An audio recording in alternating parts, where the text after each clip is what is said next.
আসসালামু আলাইকুম বন্ধুরা, সবাই কেমন আছেন? আশা করছি সবাই খুব ভালো আছেন। আমি আজকে আপনাদের সামনে নিয়ে এসেছি এক পিস মাছ। পরিবারের সকলের জন্য এক পিস মাছ দিয়ে কিভাবে তরকারির ব্যবস্থা করে ফেলি সেই অভিজ্ঞতাই আপনাদের সঙ্গে শেয়ার করব। আমি কত ট্যালেন্টেড মানুষ, আমার বুদ্ধির কোনো অভাব নেই, সে বুদ্ধি আমি আপনাদের সঙ্গে ভাগ করব। আপনারা যদি আমার থেকে কিছু বুদ্ধি নিয়ে বুদ্ধিমান হতে পারেন আর কি। এই মাছটা দিয়ে আমি করব, আর তার জন্য আমি মশলা বেটে নিচ্ছি। মশলা বেটে আবার হাজির হচ্ছি। আমি এই মাছটাকে সিদ্ধ করব।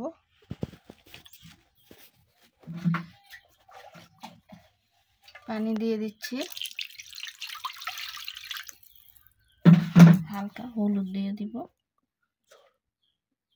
অল্প লবণ দিব।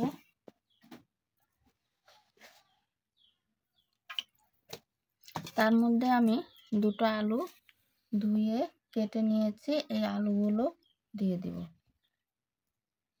মাছটা তুলে নিব, পরে আলুগুলো ভালো করে সিদ্ধ করে নিব।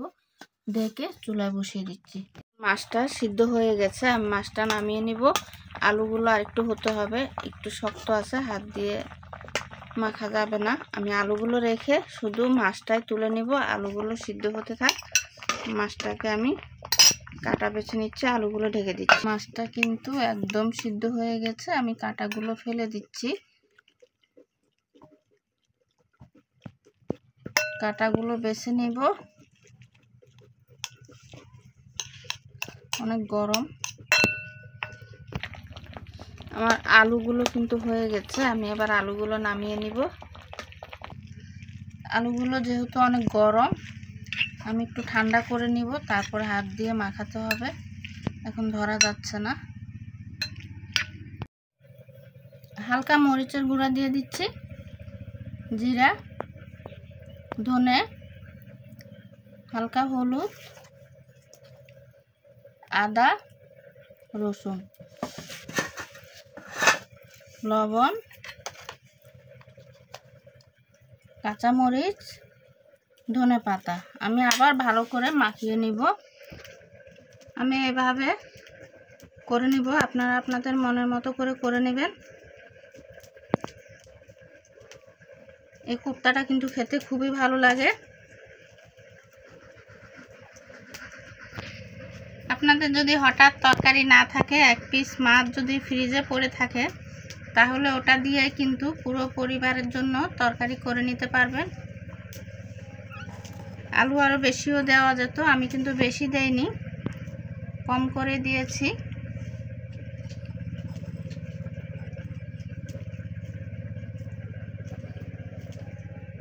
সবগুলো ভেজে নিব। কড়াই বসিয়ে দিয়েছি, আমি তেল দিয়ে দিচ্ছি। এবার কোপ্তাগুলো দিয়ে দিচ্ছি।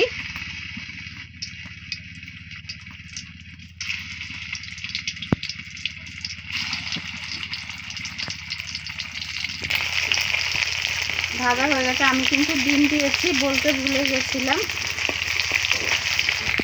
আমি একটা হাঁসের ডিম এই ডিমের ভিতরে কিন্তু চুবিয়ে তারপর দিয়েছি। ডিমের ভিতরে না দিলেও কিন্তু চলে, আমি ডিম দিয়েছি, দেখতে ভালো দেখা যাবে সেই জন্য। আর ডিমটা কিন্তু ওটা দেখাতে আমার মনে ছিল না, দেখানো হয়নি। এই যে ডিম, আমি বাকিগুলো দিয়ে দিচ্ছি। আমার কিন্তু সবগুলো ভাজা হয়ে গেছে।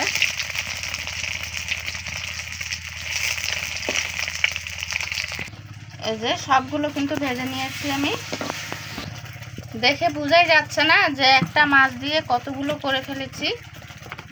দুটো আলু দিয়েছি আর এক পিস মাছ, তাতে কিন্তু অনেকগুলো হয়েছে। আপনারা চাইলে আরও বেশি আলুও দিতে পারেন, আরও বেশি হবে। আমি এই তেলেই কিন্তু পেঁয়াজটা দিয়ে দিচ্ছি। পেঁয়াজটা লাল করে নিব।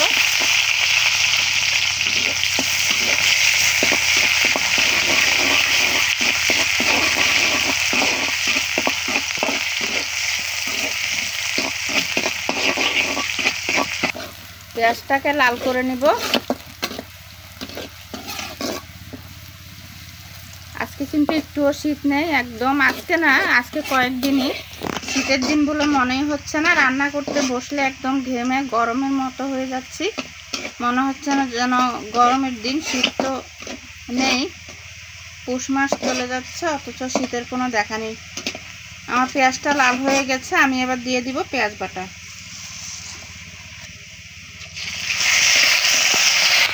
অল্প একটু রসুন বাটা দিচ্ছি, অল্প একটু আদা বাটা দিচ্ছি, হালকা পানি দিয়ে দিচ্ছি, না হয় মশলাটা পুড়ে যাবে।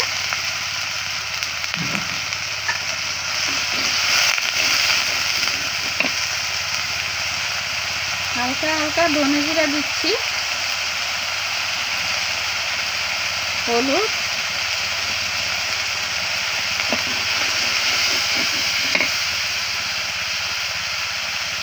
মরিচের গুঁড়া,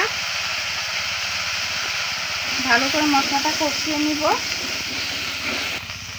লবণ দিয়ে দিচ্ছি,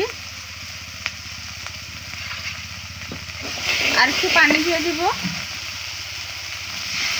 মশলাটাকে ভালোভাবে কষিয়ে নিতে হবে। এবার আমি এতে পেঁয়াজ কলি দিয়ে দিচ্ছি।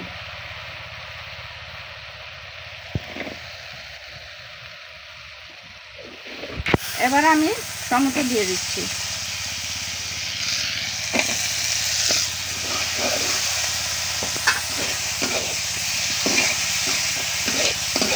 চুলার তাপে আমার মোবাইলের মাথা গরম হয়ে যাচ্ছে, সাথে আমারও একটু গরম, মোবাইলের দেশ দিয়ে লাগছি। আমি আর একটু ভালোভাবে কষিয়ে নেব। আমি এবার কাঁচামরিচ দিয়ে দিচ্ছি। মশলাটা কিন্তু অনেক সুন্দর হয়ে গেছে, এটা দিয়েও কিন্তু তরকারি যেটা হয়েছে এটা দিয়েও কিন্তু ভাত খাওয়া যাবে। আমি এবার কোপ্তাগুলো দিয়ে দেবো।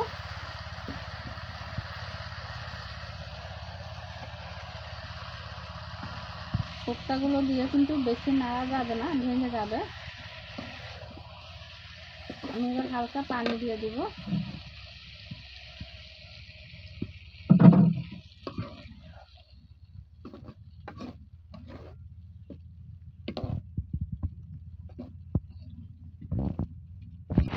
ঢেকে দিচ্ছি, ধনে পাতা দিয়ে দিচ্ছি।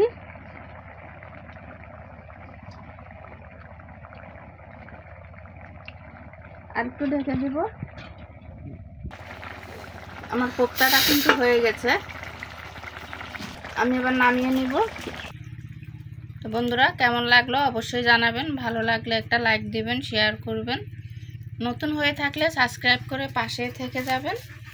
আজ এই পর্যন্তই, ধন্যবাদ, ভালো থাকবেন, আল্লাহ হাফেজ।